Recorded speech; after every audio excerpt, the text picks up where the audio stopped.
Thank you for your purchase of Toysphere Nexa Tricycle TT100. This beautiful product comes with strong body, wide wheelbase, and attractive looks.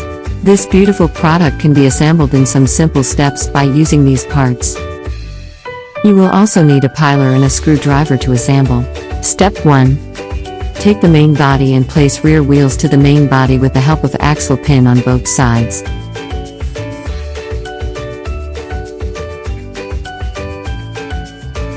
Now, place rear wheel caps to the wheels, on both the sides.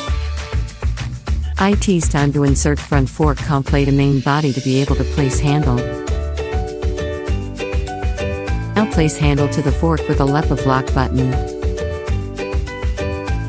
In the next step, fix gondole to fork with the help of plastic bolt.